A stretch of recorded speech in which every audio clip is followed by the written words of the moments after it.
Hey there! Today we're going to talk about something kind of weird but super useful in English. How can we use a present tense to talk about the future? Yeah, it's a thing. Let's dive in. Okay, check this out. On the one hand, you've got I am working. Sounds simple, right? It's happening now.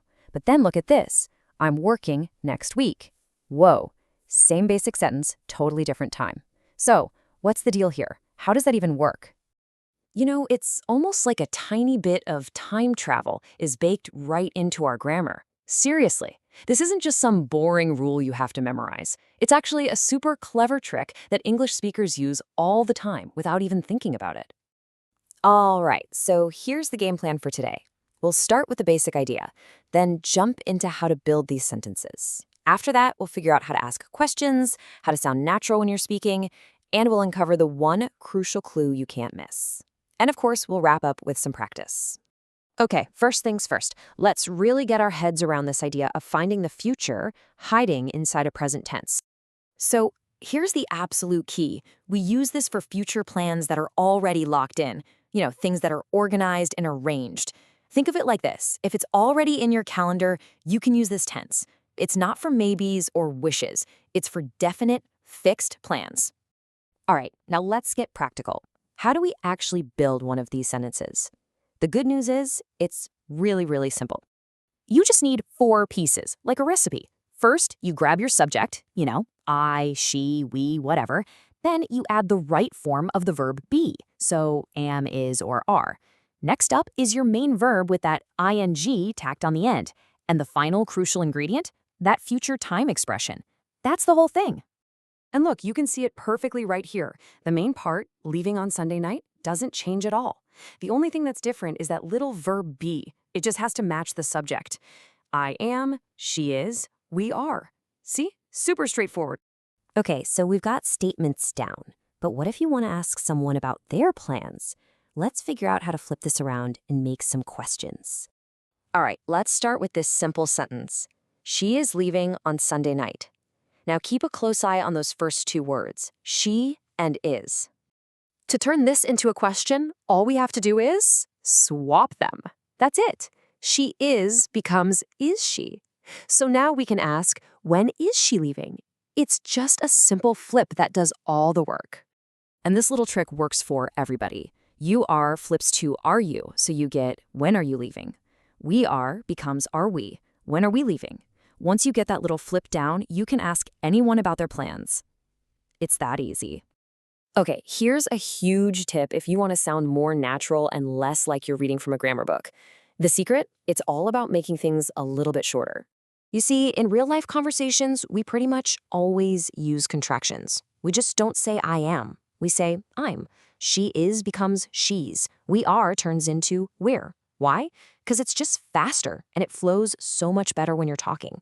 So you'd say something like, he's working in Tokyo next week, or we're taking the train to the airport.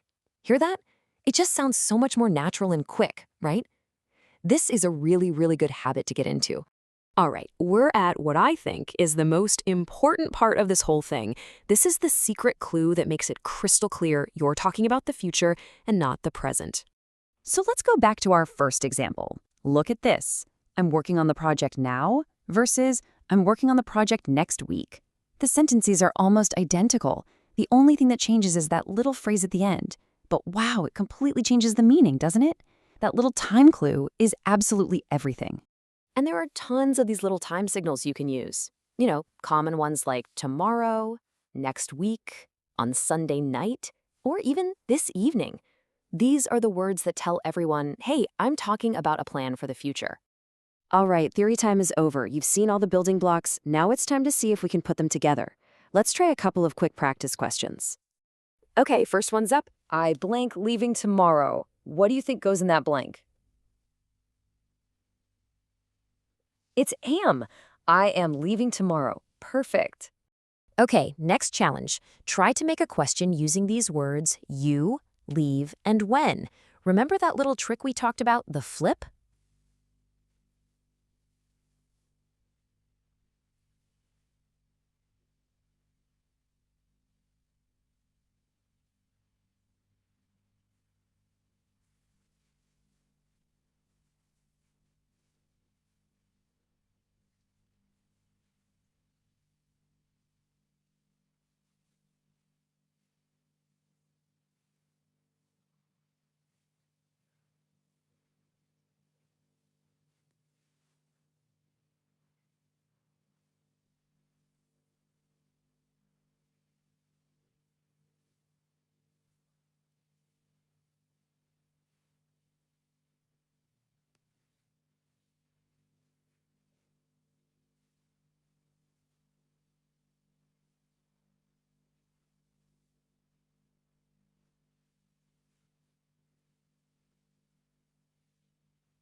And one last one for you.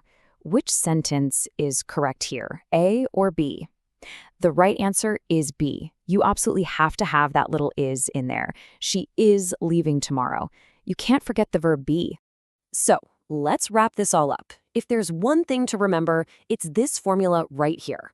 Subject plus be plus your verb with ing, and then that all-important future time clue.